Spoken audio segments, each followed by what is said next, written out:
오늘 우리 함께 읽을 기록된 하나님 말씀은 마태복음 제21장 33에서 46절까지의 말씀입니다. 신약 36족경에 있는 마태복음 제21장 33에서 오늘 46절까지의 말씀 함께 읽고 묵상합니다. 다른 한 비유를 들으라. 한 집주인이 포도원을 만들어 산 울타리로 두르고 거기에 즙자는 틀을 만들고 망대를 짓고 농부들에게 새로 주고 타국에 갔더니 열매 거둘 때가 가까움에 그 열매를 받으려고 자기 종들을 농부들에게 보내니 농부들이 종들을 잡아 하나는 심히 때리고 하나는 죽이고 하나는 돌로 쳤거늘 다시 다른 종들을 처음보다 많이 보내니 그들에게도 그렇게 하였는지라. 후에 자기 아들을 보내며 이르되 그들이 내 아들은 존대하리라 하였더니 농부들이 그 아들을 보고 서로 말하되 이는 상속자니 자 죽이고 그의 유산을 차지하자 하고 이에 잡아 포도원 밖에 내쫓아 죽였느니라. 그러면 그 포도원 주인이 올 때에 그 농부들을 어떻게 하겠느냐? 그들이 말하되 그 악한 자들을 진멸하고 포도원은 제때에 열매를 바칠 만한 다른 농부들에게 새로 줄지니이다. 예수께서 이르시되 너희가 성경에 건축자들이 버린 돌이 모퉁이의 머릿돌이 되었나니 이것은 주로 말미암아 된 것이요 우리 눈에 기하도다 함을 읽어본 일이 없느냐? 그러므로 내가 너희에게 이르노니 하나님의 나라를 너희는 빼앗기고 그 나라의 열매 맺는 백성이 받으리라. 이 돌 위에 떨어지는 자는 깨지겠고 이 돌이 사람 위에 떨어지면 그를 가루로 만들어 흩으리라 하시니 대제사장들과 바리새인들이 예수의 비유를 듣고 자기들을 가리켜 말씀하심인 줄 알고 잡고자 하나 무리를 무서워하니 이는 그들이 예수를 선지자로 알미었더라. 아멘. 교회력으로 오순절후 제19번째 주일을 맞이하여 오늘 우리 서북교회는 교회력에 따른 성경 본문 중 하나인 마태복음 21장 33절 이하를 방금 함께 읽었습니다. 오늘 본문 33절은 이렇게 시작을 합니다. 다른 한 비유를 들으라. 한 집 주인이 포도원을 만들어 라고 시작을 하지요. 33절 때문에 신약학자들 또는 목회자들은 오늘 본문에다가 포도원 농부 비유라는 제목을 붙여 주었습니다. 그러나 여러분께서는 이 제목보다는 더 멋진 제목을 오늘 예수님께서 말씀해 주신 비유에다가 붙이고 싶지 않으셨습니까? 예를 들어 그 중 하나가 함흥차사는 아니었습니까? 함흥차사는 조선 태종 이방원이 아버지요 조선의 초대왕 태조 이성계의 황궁을 권유하고자 함흥으로 차사를 여러 번 보냈던 일에서 나온 말입니다. 차사, 이 차사는 조선시대 중요한 인물을 위해 왕명으로 파견하던 임시 관직이라고 합니다. 야사에 따르면 우리는 보통 야사를 더 많이 알고 있는데요. 이방원이 아버지가 있는 함흥으로 보낸 차사들이 이 태조에게 죽임을 당해 돌아오지 못했다라고 많이들 알고 계십니다. 그런데 정사에서는 박순이라는 이름의 차사만이 이성계에게 죽임을 당했다라고만 쓰여져 있습니다. 아무튼 아들 태조는 여러 차례 차사를 보냈으나 자기에게 크게 화가 난 아버지의 마음을 되돌리지는 못했던 것이지요. 그러다가 무학대사가 찾아가 나중에 간청을 하니 이성계가 완전히 이제 서울로 되돌아오게 됩니다.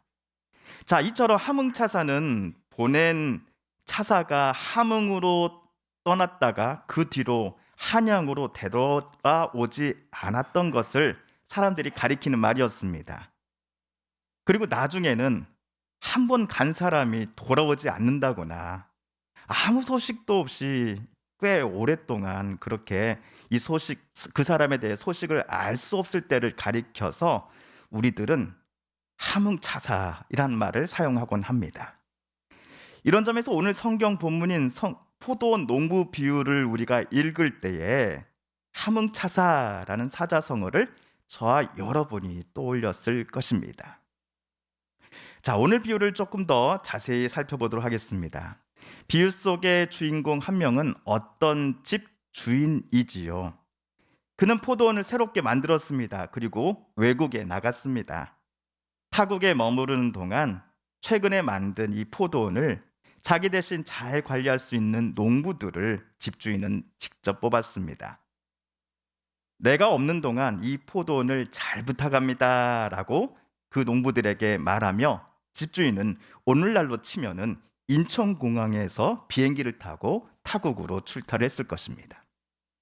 자, 34절을 보시면 집주인이 출국하고서 어느 정도 시간이 흘렀습니다.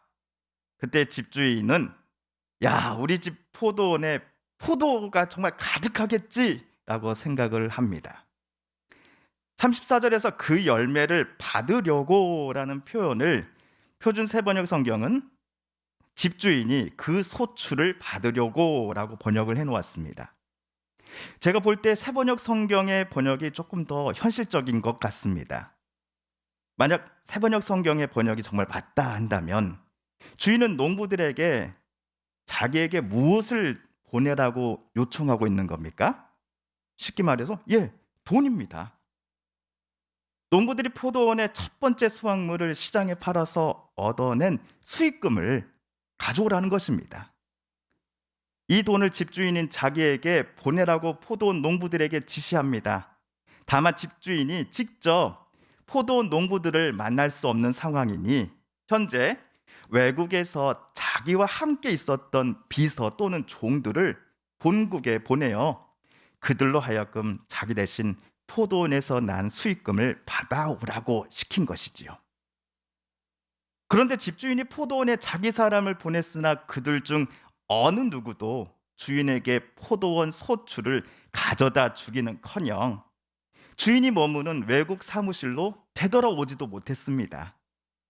35절에 따르면 포도원 농부들이 집주인이 보낸 사람들을 잡아서 심히 때리거나 돌로 쳐서 죽였기 때문이었습니다.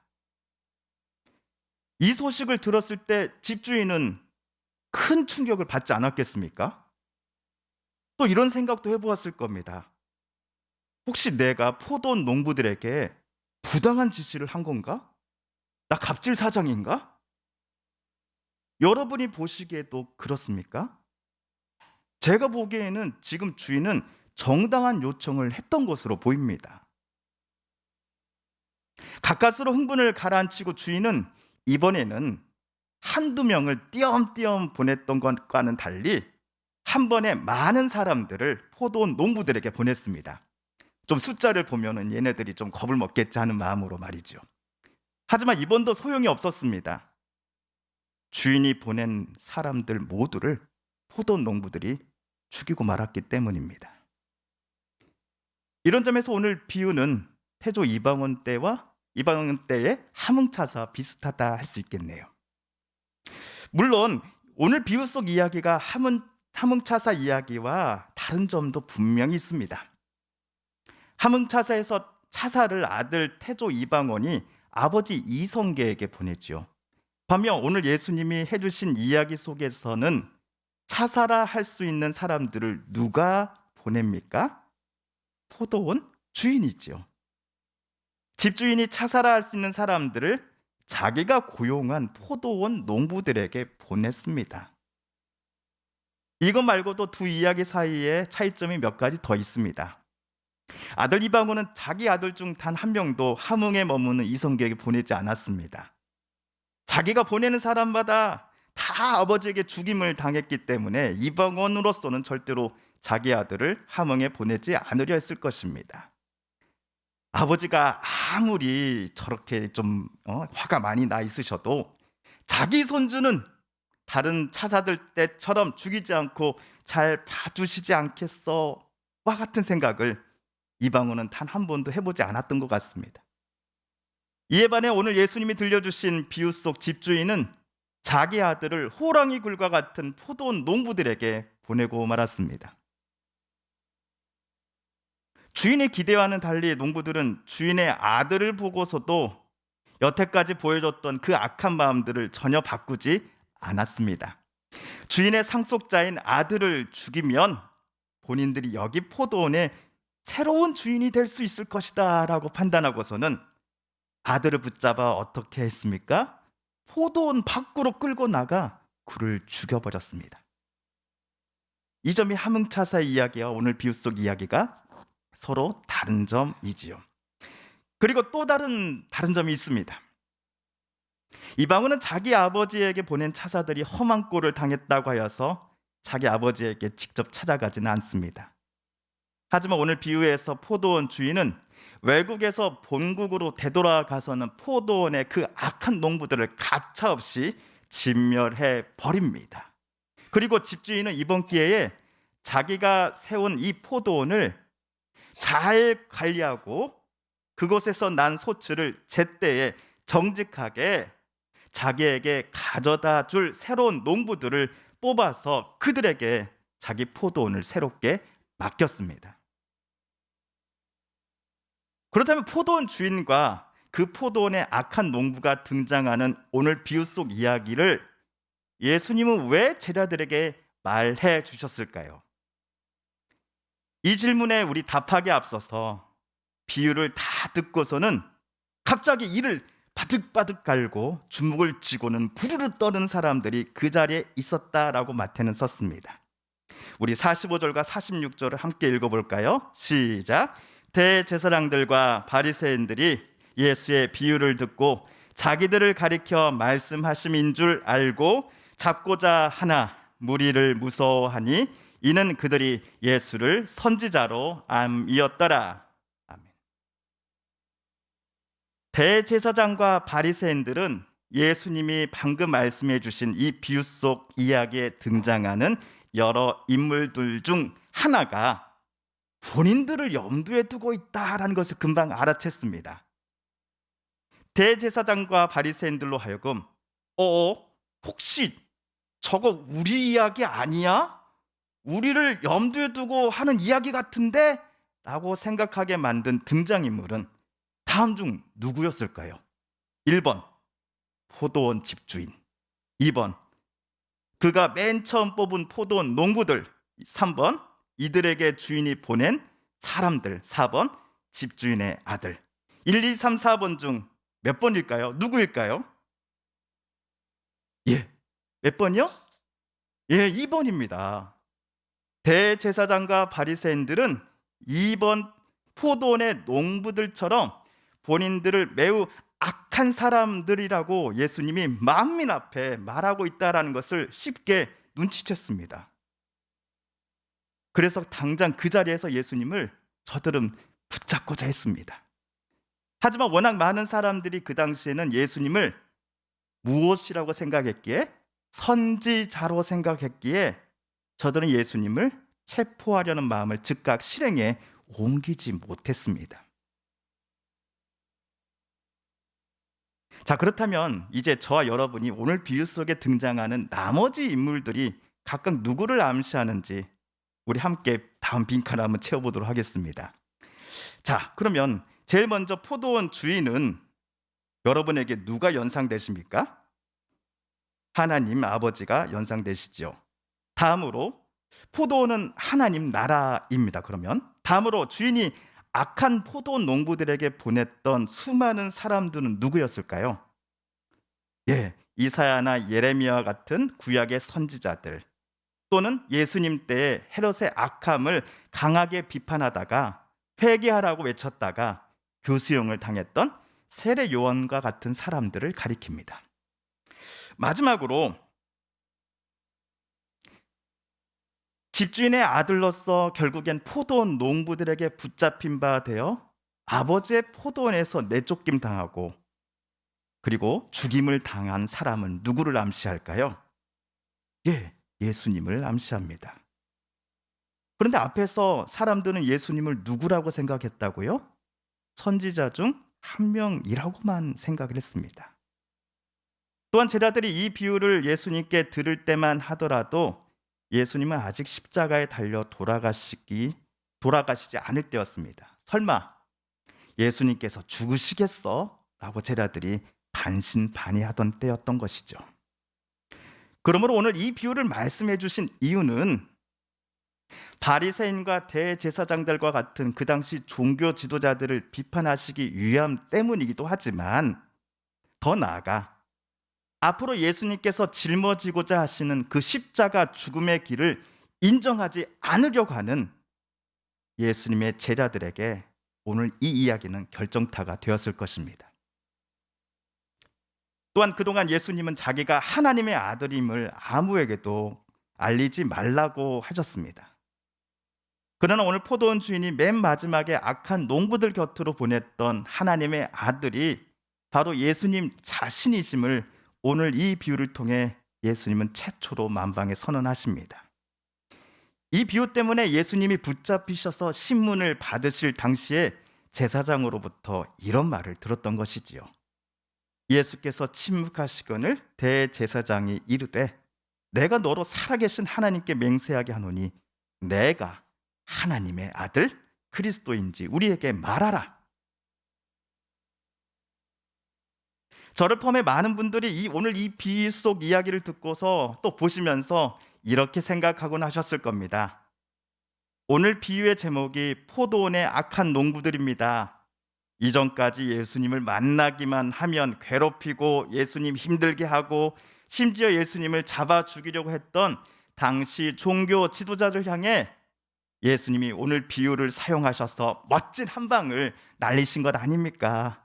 아, 예수님 진짜 멋지십니다. 나도 이렇게 예수님처럼 말주변이 좀 뛰어났으면 좋겠습니다. 라고 말이죠.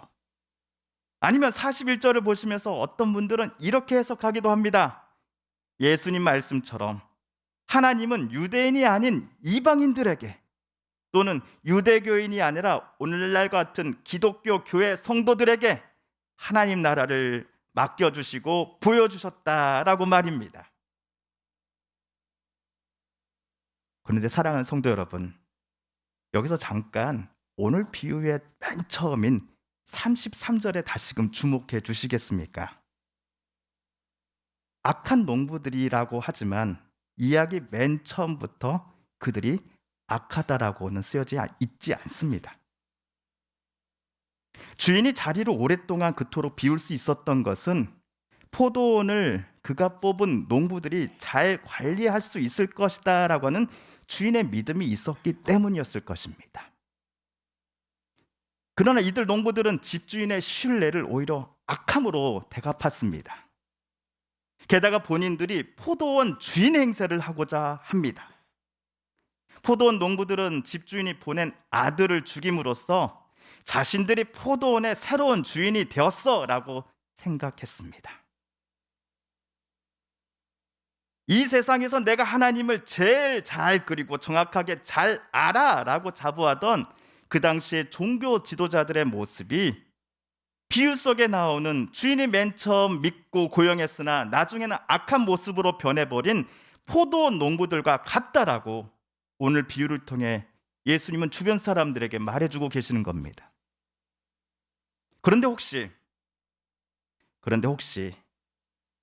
이 모습이 저와 같은 목사들에게서 나타나지는 않습니까? 저들 악한 포도원 소작농들의 행태를 혹시 우리 한국교회와 교단이 닮아가려고 한 적은 없었습니까? 북한의 김일성, 김정일, 김정은 이렇게 3대 세습에 대해서는 모두가 비판을 합니다. 우리 교단의 총회법도 맨 처음에는 세습을 금지했습니다. 하지만 어느 교회 담임 목사가 은퇴를 하고서 후임 자리에 자기 아들을 앉혔습니다. 그러자 때는 이때다 하면서 다른 교회들도 은퇴 후에 담임 자리를 자기 아들, 자기 사위에게 물려줍니다. 교회 내 부자 세습을 한 교회들은 우리 교회 문제를 우리 교인들끼리 알아서 하겠다는데 왜 남의 교회가 이래라 저래라 하십니까? 라고 세습을 철회하라 라고 외치는 이들을 향해 말합니다. 또한 이렇게 외치기도 합니다. 은퇴한 우리 담임 목사님이 피땀 흘려서 개척하신 교회가 이렇게 커졌습니다. 만약 우리 목사님이 안 계셨다면 교회가 이만큼 커졌을까요?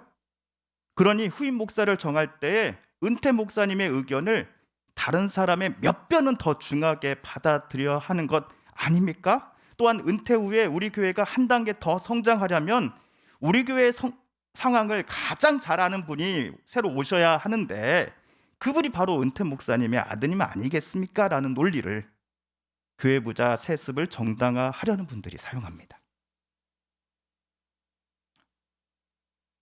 하지만 교회의 주인은 담임 목사가 아닙니다. 어떤 장로나 어떤 성도의 것도 아닙니다.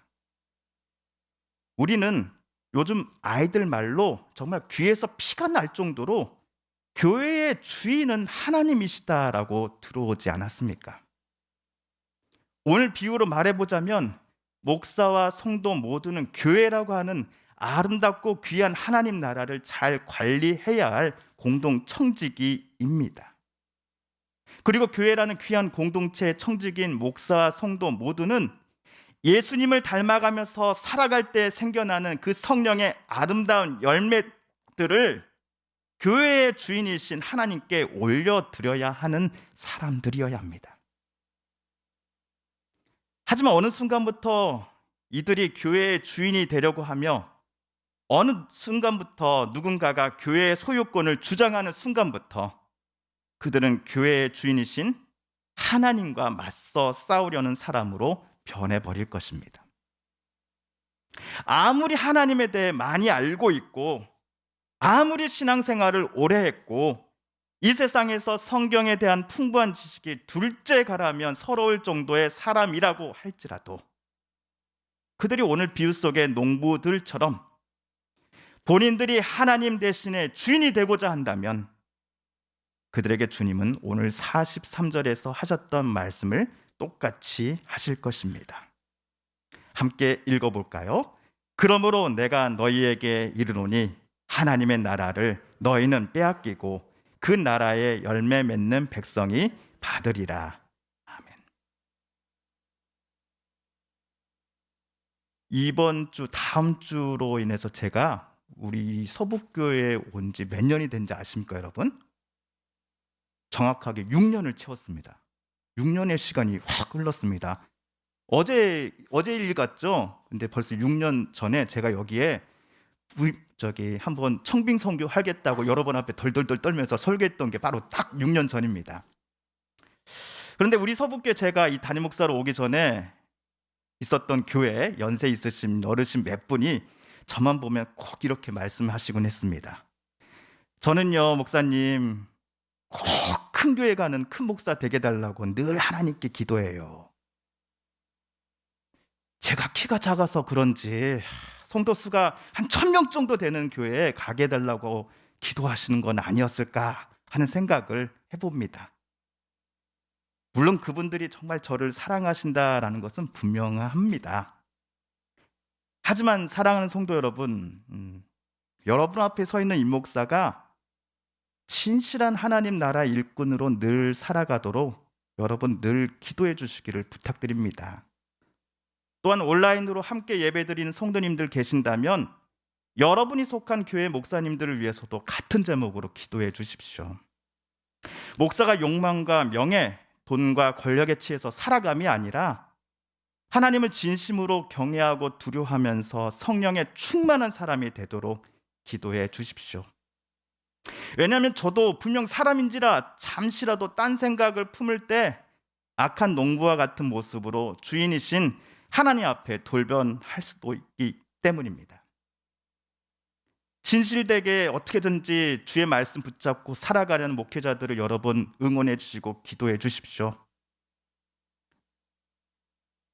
우리 서북교회뿐만 아니라 이 땅의 모든 한국교회가 하나님 나라의 아름다운 열매 맺는 하나님 백성이요 그리스도의 제자요 성령의 사람이었다라고 하나님께 칭찬받기를 주님은 우리에게 지금도 간절히 소망하고 계십니다. 포도원 주인이신 하나님께서 포도원 청지기와 같은 저와 여러분에게 원하신 열매는 많은 헌금이나 물질이 아니라 바로 예수님 닮기로 결심한 저와 여러분 속에서 성령께서 만들어 가시는 귀한 성령의 열매들이기 때문입니다. 예수님 본받아 사랑과 섬김, 나보다 남을 더 높여주며 존중하며 어떻게든지 정직하게 또 진실하게 신실하게 살아가려는 바로 여러분들의 모습 속에서 말입니다. 그 모습 속에서 오늘 주님은 말씀하십니다. 하나님 나라는 그 나라의 열매를 맺는 백성이 받으리라 라고 말입니다. 이러한 칭찬 오늘 우리들의 것이 되기를 간절히 소망합니다. 함께 기도하겠습니다. TV CF, 라디오 CM, 선거 홍보 영상, 기업 홍보 및 기록 영화를 전문으로 기획, 촬영하여 제작하는 산여울 기획은 1등 제품을 2등 가격으로 공급합니다. 산여울 기획.